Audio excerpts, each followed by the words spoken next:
And the second question that Paul asked Jesus on the road to Damascus. దమస్కు మార్గములో యేసు ప్రభువారిని పౌలు వేసిన రెండవ ప్రశ్న. Verse 10. అపోస్తల కార్యములు 22:10. No, 22:10. అపోస్తల కార్యం 22:10. What do you want me to do, Lord? అప్పుడు నేను ప్రభువా నేనేమి చేయవలనని అడిగాను. That is the second question. రెండవ ప్రశ్న. What do you want me to do, Lord? ప్రభువా నేను ఏం చేయమని కోరుకుంటున్నావు? That is another question we have to ask every day. అనుదినము మనము దేవుణ్ణి ఈ ప్రశ్న అడుగుతూ ఉండాలి. Not run around like Martha doing whatever we feel like. మనకి ఇష్టం వచ్చింది మార్త వలె పరిగెత్తుకొని కనపడనంతా చేయడం కాదు. But like Mary, మరియ వలె. What do you want me to do, Lord? దేవా నన్ను ఇప్పుడు ఏం చేయమంటున్నావు? I want to tell you this. ఈ మాట మీతో చెప్పదలుచుకున్నాను. You just keep asking these two questions all your life and you will accomplish all the will of God in your life. నీ జీవితకాలం అంతా కూడా పౌలు అడిగిన రెండు ప్రశ్నలు దేవుని అడుగుతూ ఉండు. దేవుడు నీకు సమస్తమైనటువంటి ఆయన చిత్తాన్ని సంపూర్ణంగా భూమిని నెరవేర్చగలవు. What was the result in Paul's life? What is the result in Paul's life? మరి పౌలు జీవితంలో ప్రతిఫలం ఏ రీతిగా ఉంది? At the end of his life he could say, పౌలు యొక్క జీవిత చరమ భాగంలో పౌలు చెప్పగలుగుతున్నాడు. 2 Timothy 4. తిమోతికి రాసిన 2:4 Exactly the same words Jesus said. యేసు ప్రభువారు ఏ మాటలు పలికారో అదే మాటలు పౌలు పలుకుతున్నాడు. Verse 2 Timothy 4:7. 2 తిమోతి 4:7. Middle. ఆ మధ్య భాగం. I have finished my course. నా పరుగు కడముట్టించి తిని. I have not gone to Africa. నేను ఆఫ్రికా వెళ్ళలేదు. I have not gone to China. China వెళ్ళలేదు. I have not gone to Russia. Russia వెళ్ళలేదు. I have not gone to Spain. Spain వెళ్ళలేదు. But I finished the work God gave me to do. దేవుడు నాకు ఇచ్చిన పని నేను చేసి ముగించాను. We don't have to go and meet all the need in the world. లోకంలో ఉన్న ప్రతి అక్కరను మనం కలుసుకోవాల్సిన అవసరం లేదు. God doesn't want you to meet all the need in India or Andhra or anywhere. భారతదేశంలోను ఆంధ్రప్రదేశ్లో అందరి అక్కరను నువ్వే తీర్చే అని దేవుని అడగడం లేదు. Let the Marthas waste their time running around doing all that. ఆ పని చేయడానికి సమయాన్ని నష్టపరచుకోవడం మాత్రం ఉన్నారు. వాళ్ళు పరిగెత్తనివ్వండి. They will destroy themselves. వాళ్ళు తమ తాము నాశనం చేసుకుంటూ ఉంటారు. You go to the master of the vineyard. ఈ ద్రాక్ష తోటల యజమానుడి పాదాల దగ్గరికి వెళ్ళి say, what do you want me to do? యజమానుడా ఈ రోజు నన్ను ఏం చేయమంటావు? That is what I do. I've done for many years. అనేక సంవత్సరాల తరబడి నేను ఇదే ప్రశ్న అడుగుతూ ఉన్నాను దేవుణ్ణి. When I get an invitation to go somewhere, ఎక్కడికైనా రమ్మని ఆహ్వానం వస్తే I don't say, oh, it's a good opportunity to go. Let me చాలా మంచి అవకాశం వచ్చేసింది వెంటనే బయలుదేరిపోను. I say no. నేను చాలా బయలుదేరు. What do you want me to do? ప్రభు ఆహ్వానం వచ్చినా నేను ఏం చేయమంటావు? I remember once in 1983, 1983 సంవత్సరంలో ఒక సంఘటన జ్ఞాపకం ఉంది. జనవరి నెల I got an invitation from one of the largest Pentecostal churches in Kerala to speak at their big convention. కేరళలో ఉన్నటువంటి అతిపెద్ద పెంటెకోస్టల్ చర్చిల్లో వారికి ఒక సదస్సు జరిగింది. అక్కడ నన్ను వారు ఆహ్వానించారు. There must have been 10,000-15,000 people there. 10,000-15,000 మంది భక్తులు ఆ కూడికలకు వస్తారు. And I also got an invitation to go to a small church in Kerala of 20-30 people. మరి అదే సమయంలో కేరళకి ఆహ్వానం వచ్చింది. అక్కడ 20-30 మంది మాత్రమే విశ్వాసం కూడుకుంటున్నారు. Same time. అదే సమయంలో I said, Lord, what do you want me to do? ప్రభువా ఆ పెద్ద సంఖ్య గల అక్కడక చిన్న సంఖ్య గల ఇక్కడక నేను చేయమంటావు? Now humanly speaking, మానవరీత్యా మాట్లాడదలుచుకుంటే most preachers will say definitely 15,000 is better than 30 people. మరి వాళ్ళు అంటారు 15,000 మంది అక్కడ 30 మంది అక్కడ అక్కడికే పోదాం అంటారు.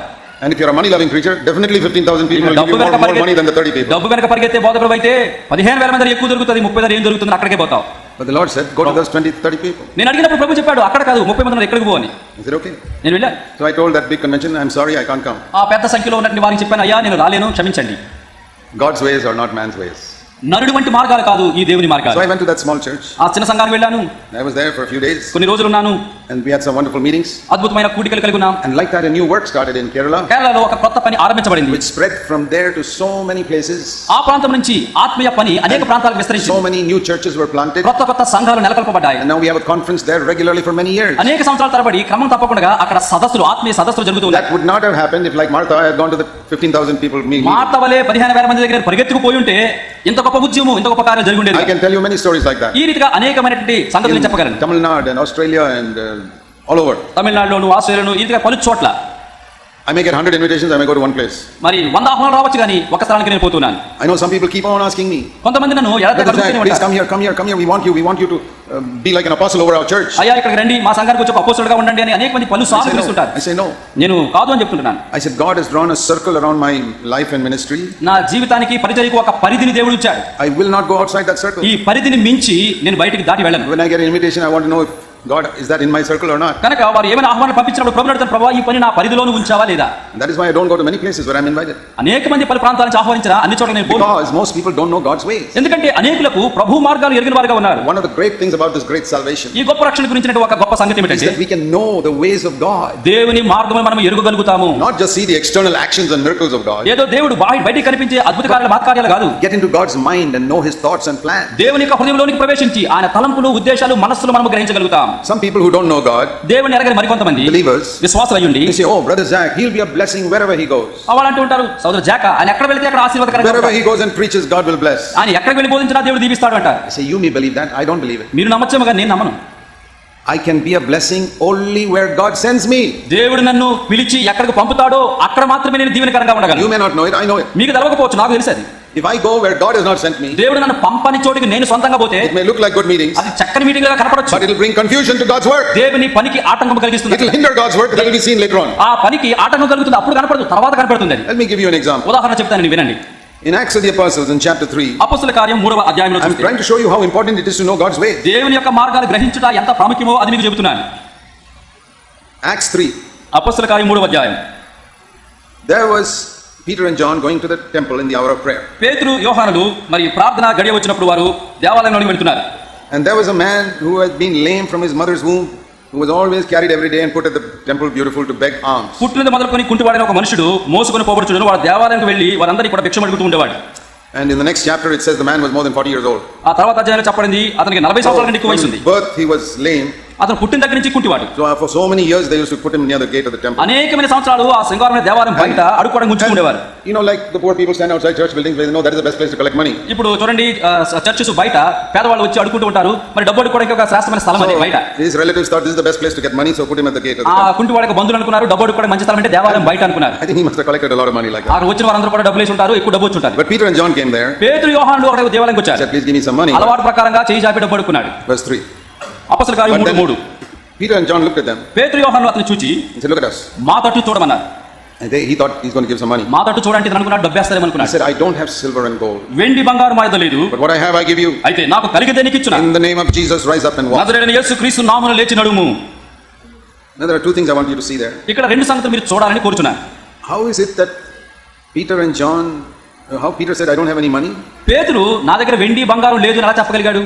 Because we read in the previous chapter, ఎందుకంటే అంతకు ముందు అధ్యాయంలో మనం చూస్తే then all the people were selling their possessions, verse 45. మరి చూడండి అపొస్తలుల కార్యం 2:45లో వారు కలిగిందంతా కూడా వారు అమ్మివేసి సమస్తం. And it says in chapter 4, 4వ అధ్యాయం అపొస్తలుల కార్యం verse 35, 35వ వచనం, that they would lay this money at the apostles' feet. వారు అమ్మివేసిన వారి డబ్బు తీసుకుని వచ్చి వారు అక్కడ కొలది వారి పంచిపెట్టారు. All the people would come and give the money to Peter. 34వ వచనం మనం చూస్తున్నాము, అమ్మివేసిన డబ్బంతా పేతురు అపొస్తలుల పాదాల దగ్గర డబ్బు పెట్టారు. And this man says, I've got no money.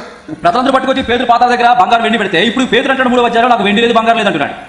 I say, Peter, what happened to all the money people put at your feet? మరి అడగచ్చు, పేతురు ఇదేంటి ప్రజలందరూ ఆస్తులు అమ్మేసి డబ్బు నీ దగ్గర పాదాలు పెడితే లేదంటున్నావు. Comes into my hand and goes out. అది నా చేతికి వస్తుంది, అది నాది కాదు, అది వెళ్ళిపోతుంది. We don't find preachers like that today. అట్లాంటి బోధకులు మన మధ్యలో లేరు. Today's preachers have got a lot of glue in their hand. The money sticks there. నేటి దినాలలో ఎట్లాంటి బోధకులు ఉన్నారంటే చేతులకు బంకమట్టి జిగురు రాసుకొని ఉంటారు, చేతిలో పడి అంటుకుపోద్ది, దేవుడి దగ్గర వెళ్ళదు, చేతులు ఉండిపోద్ది. Not Peter. పేతురు కాదు. That is why he got anointing. Today's preachers don't have that. అందుకనే ఆ పేతురు అభిషేకించబడ్డాడు, నేడు పేతురుని పేరు పెట్టిన వారికి అభిషేకం లేకుండా పోయింది. He said, I don't have any silver or gold. అతను అంటున్నాడు వెండి బంగారం నాకు లేదు. And I think he could have also said, ఇంకా చెప్పుండేవాడు, dear brother, once I was a fisherman. సహోదరుడా ఒకప్పుడు నేను చేపలు పట్టే In జాలని, those days I had some money. అప్పుడు ఆ చేపలు అమ్ముకుని నాకు డబ్బు I ఉండేది, could give you some money. అప్పుడు కొంచెం దానం చేసి ఉండేవాడిని. Now I am an apostle. ఇప్పుడు అపొస్తలుని అయిపోయాను, I don't have money. ఇంకా నాకేం డబ్బు చేతిలో. But today's apostles are not like that. అయితే నేటి అపొస్తలులు అట్లా లేరు. Once upon a time I was in secular job. I didn't have much money. ఒకప్పుడు ఏదో ఉద్యోగం చేసుకునేవాడిని, కొంచెం డబ్బు ఉండేది, ఎక్కువ డబ్బు ఉండేది కాదు. Now I am an apostle. I've got so much. ఇప్పుడు అపొస్తలులు దేవుని సేవకుడు అయిపోయాను, డబ్బే డబ్బు. It's completely different type of apostles today from Peter. అప్పుడు పేతురు అపొస్తలులతో పోలిస్తే ఇప్పుడు అపొస్తలులు దేవుని సేవకులు చాలా వ్యత్యాసంగా ఉన్నారు. That's the first thing I want you to see. అది నేను చూడదలుచుకున్న మొదటి విషయం అది. But I want you to think of another thing. మరొక సంగతి మీకు చెప్పాలనుకుంటున్నాను. Think of the number of times when Jesus walked through this beautiful gate for 3.5 years. శృంగారమని దేవాలయపు ఆ తలుపు దగ్గర నుంచి 3.5 సంవత్సరాలు ఎన్నిసార్లు యేసుప్రభు వెళ్ళి వచ్చారు. Even when he was a carpenter, when he was 20, 25, 30, he was walking through that gate. 20, 25, 30 సంవత్సరాల వయసు ఉన్నప్పుడు ఆయన వడ్రంగ పని చేస్తున్నప్పుడు యేసుప్రభు ఎన్నిసార్లు దేవాలయం దగ్గరికి వెళ్ళి This వచ్చుండొచ్చు. man was sitting there ఈ కుంటివాడు అక్కడే కూర్చున్నాడు. and he would look up to Jesus. యేసు వైపు చూసుండొచ్చు. And Jesus, 25-year-old carpenter, 25 సంవత్సరాల వయసు ఉన్న వడ్రంగాని యేసుప్రభు ఆయన చూసుండొచ్చు, give him money. డబ్బిచ్చుండొచ్చు. 30-year-old carpenter, he'd give him 30 money. ఏళ్ల వయసులో యేసుప్రభు డబ్బిచ్చుండొచ్చు. Then he was anointed with the Holy Spirit and got the gift of healing. పరిశుద్ధాత్మతో ఆయన అభిషేకించబడినప్పుడు స్వస్థత వరమై And పొందాడు. then now Jesus, 31 years old, comes through the temple. ఇప్పుడు 31 సంవత్సరాల వయసున్న యేసు దేవాలయం గుండా వచ్చాడు. Now he asks for money. ఇప్పుడు ఆ భిక్షకు డబ్బు అడుగుతున్నాడు. Now Jesus has got the gift of healing. ఇప్పుడు యేసుప్రభుకి స్వస్థత వరం ఉంది, But he doesn't heal him. ఆయన అతను స్వస్థపరచలేదు. Why? ఎందుకు? Some people say Jesus healed everybody. కొంతమంది అంటారు యేసుప్రభు అందరినీ స్వస్థపరిచాడని. Wrong. తప్పది. Once he went to a pool called Bethesda, there were hundreds of sick people. He healed one man and went away. Bethesda అనేటి కోనేటి దగ్గరికి వెళ్ళారు, వందల కొద్ది రోగులు అక్కడ ఉంటే ఒకరిని మాత్రం స్వస్థపరిచాడు. You read that in John 5. యోహాను సువార్త 5వ అధ్యాయంలో చదువుతాం. So here this man asks for money. ఇక్కడ ఈ కుంటివాడు డబ్బు అడుగుతున్నాడు. Jesus prays a quick prayer to the Father. యేసుప్రభు దేవునికి ఒక వెంటనే ప్రార్థన చేశారు. Father, shall I heal him? తండ్రి ఇతన్ని స్వస్థపరచనా? Is healing him within my circle? ఇదిగో నా పరిధిలో అతను నేను స్వస్థపరచనా? Father says no. తండ్రి చెప్పారు వద్దు. Holy Spirit says no. పరిశుద్ధాత్మ వద్దు, Just give him money. అతను డబ్బు ఇచ్చి He gives him money. డబ్బు ఇచ్చాడు. Next week or next few months later, he comes to the temple again. మరొకసారి కొంతకాలం తర్వాత దేవాలయం యేసులోకి వచ్చారు. The man is still there. అలవాటు ప్రకారం డబ్బు అడిగాడు. Father, what about now? మరలా వెంటనే తండ్రి ఏం చేయాలి? No. స్వస్థపరచనా? Give him money. డబ్బు ఇచ్చి వెళ్ళిపో. 3.5 years, Jesus walked through that and never healed him. 3.5 సంవత్సరాల పాటు అదే దేవాలయం దగ్గరికి అదే వ్యక్తి యేసులోకి వచ్చి వెళ్తూనే ఉన్నాడు. That is wisdom. అది జ్ఞానం. to understand God's mind. దేవుని యొక్క మనసు ఎరగటం అంటే అదే అర్థం. Because when Peter and John healed him, పేతురు యోహానులు ఈ కుంటివాడిని నజరేయుడైన యేసు నామములో you స్వస్థపరిచినప్పుడు know what was the result? ఆ ప్రతిఫలం ఎట్లా ఉందో తెలుసా? You read in the next chapter. తర్వాత అధ్యాయం మనం చదువుతాము. 5,000 people came to believe. యేసుక్రీస్తునందు విశ్వాసం ఉంచిన 5,000 మంది అక్కడికి వచ్చారు. If Jesus had healed him 3 years earlier, there would have been no revival there. 3 సంవత్సరాల క్రితం యేసుక్రీస్తు ప్రభు ఈ కుంటివాడిని స్వస్థపరిచుంటే అతను ఒక్కడే రక్షణ పొందుండేవాడు. You understand that? ఇప్పుడు అర్థమైందా మీకు? If Jesus had healed him, this man would not be sitting there lame. నిజానికి ఒకవేళ యేసు ప్రభు వారు అతని స్వస్థపరిచుంటే ఆ కుంటివాడు అక్కడ కూర్చుని ఉండేవాడు కాదు. We read here in Acts 5:4, many believed and the number became 5,000. ఇక్కడ మనం చూస్తే Chapter 4 verse 4. అపొస్తలుల కార్యం 4వ అధ్యాయం 4వ వచనంలో వాక్యం వినేవారు అనేకులు ఉన్నారు. గమనించండి, వారిలో పురుషుల సంఖ్య ఇంచుమించు 5,000 అయ్యారు. Only the men were 5,000. పురుషులే 5,000 మంది, Women and children so many. ఇక స్త్రీలు పిల్లలు ఇంకా చాలా మంది How did ఉన్నారు. these 10,000 people come to the Lord? ఎట్లాగే 10,000 మంది యేసు ప్రభు దగ్గర రాగలిగారు? Through Jesus not healing that man for 3.5 years. 3.5 సంవత్సరాల పాటు యేసు ప్రభువును అడిగినా యేసు ప్రభు అతను స్వస్థపరచకుండా ఉన్నాడు కాబట్టి ఇప్పుడు 10,000 మంది రక్షణ పొందారు. So that is what I've learned. అది నేను నేర్చుకున్నాను. I'm not supposed to do certain things, otherwise I'll hinder God's work. కొన్ని పనులు ఉన్నాయి నేను చేయకూడదు. ఒకవేళ సొంతంగా చేస్తే ప్రభు పనికి ఆటంకం కలుగుతుంది. I'm not supposed to go to that place because God wants somebody else to go to that place. నేను ఆ ప్రాంతానికి వెళ్ళకూడదు, ఎందుకంటే దేవుడు నా స్థానంలో ఎవరినో పంపాలని కోరుతున్నాడు. Jesus is not supposed to heal that man because Peter is supposed to heal that man. యేసు ప్రభు వారు కుంటివాడిని స్వస్థపరచకూడదు, తర్వాత పేతురు అతను స్వస్థపరచాలి. దేవుని యొక్క చిత్తం. There are very few believers I have met in my life who understand this principle. ఈ నియమాన్ని గ్రహించిన క్రైస్తవులు అతి కొద్ది మంది మాత్రమే ఉన్నారు, వారిని తెలుసుకోగలిగారు. Because Jesus said this is the one thing needful, like Mary, sit and listen to me. యేసు ప్రభు వారు అన్నారు, అవసరమైనది ఒక్కటే, మరియవలే నా పాదముల దగ్గర కూర్చొని నా మాటలు ఆలకించాలి. My advice to all of you is this. మీకందరికీ నేను ఇచ్చే ఆ యొక్క సలహా If you want ఏమిటంటే, to experience the fullness of God's salvation, దేవుని యొక్క సర్వ సంపూర్ణమైన రక్షణ అనుభవం పొందాలని కోరితే don't be like Martha running around here and there. Martha వలె ఇటు అటు పనిగరికి పరిగెత్తకు. So many preachers run around here and there, organize conferences and do so many things, think they are doing something for God. అనేక మంది క్రైస్తవులు దేవుని పని చేస్తున్నాం అనుకుంటూ ఇటు అటు పరిగెత్తి రకరకాల కూడికలు పెడుతూ ఉంటారు. One day when the Lord comes, ఒక దినము ప్రభు వస్తారు, He will tell them, వారితో చెప్తారు, all your activity only spoilt my work. ఇదిగో మీరు ఇన్ని పనులు చేశారు కదా, నా అసలు పనికి ఆటంకం కలిగించారు. మీరు You went around doing things which I did not want you to నేను do. మీతో చెప్పలేదు, అయినా పనులన్నీ ఏదో చేస్తూ వచ్చారు. You thought you were cleverer than me. నాకంటే తెలివైన వాళ్ళని నేర్చుకున్నారు. You were too lazy to wait upon me. నా కొరకు కనిపెట్టడంలో మీరు సహనం కోల్పోయారు. Learn that lesson. ఆ పాఠం నేర్చుకుందాం. I can see in my 35 years ministry, నా 35 సంవత్సరాల సేవా పరిచర్యలో నేను I చూచాను. said, Lord, I only want to go where you want me to go. ప్రభువా, నీవు నన్ను ఎక్కడ పంపుతావో అక్కడికే పోదలుచుకున్నాను. The Lord tells me, go to this small place, ఇదిగో ఆ చిన్న ప్రాంతానికి వెళ్ళు అంటే, not to the big place. ఆ పెద్ద పట్టణం వద్దు అంటే, Once I got an invitation from Australia. Australia దగ్గర నుంచి ఆ దేశం దగ్గర నుంచి నాకు ఆహ్వానం వచ్చింది. One brother said, we are only 3 people meeting here. అక్కడ ఆయన సహోదరుడు చెప్పాడు, అయ్యా ఇక్కడ మేము ముగ్గురమే కూడికలో ఉంటున్నాం. Can you come? మా ముగ్గురు కోసం ఇక్కడ రాగలవా? We are not rich people. మాకు డబ్బు లేదు, We are just 2-3 people. ఇద్దరు ముగ్గురే ఇక్కడ కూడుకుంటున్నాం. One is a postman, one is doing some other work. ఒక ఆయన పోస్ట్ మ్యాన్, ఒక ఆయన చిన్న పని చేసుకుంటున్నాడు. I said, God said, go. ప్రభు నాతో చెప్పాడు, ముగ్గురే పర్వాలేదు వెళ్ళు. I had a moped. నాకు ఒక మోపెడ్ ఉంది, I sold it. అది అమ్మేశాను, Bought a ticket. టికెట్ కొనుక్కున్నాను, Went. వెళ్ళాను. Now there are 3 churches there. ఇప్పుడు దేవుని కృపను బట్టి 3 సంఘాలు అయ్యాయి. You know, when you listen to God, దేవుని స్వరాన్ని మనం ఆలకిస్తే you don't go to 3,000, 4,000 people. You go to 2 or 3 people. 3,000 4,000 దగ్గర పరిగెత్తవు, ఇద్దరు ముగ్గురు వారి దగ్గర పరిగెడతావు. I remember once on my birthday, నాకు గుర్తుంది, అది నా పుట్టినరోజు. I said, Lord, please give me a word.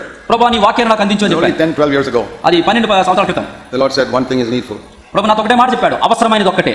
Next birthday, తర్వాత పుట్టినరోజు, I said, Lord, can you give me a word? ప్రభు నాకు ఒక వాగ్దానం ఇస్తావా? He said, same word which I gave you last birthday. పోయిన పుట్టినరోజుకి ఇచ్చాను కదా, అవసరమైనది ఒకటే, అదే నీకు మరలా. One thing is needful. అవసరమైనది ఒకటే. For 50 years, God has been telling me, one thing is needful, one thing is needful. 50 సంవత్సరాలుగా ప్రభు నాతో చెబుతూనే వస్తున్నాడు, అవసరమైనది ఒకటే, అవసరమైనది ఒకటే. And I have found such tremendous rest and blessing.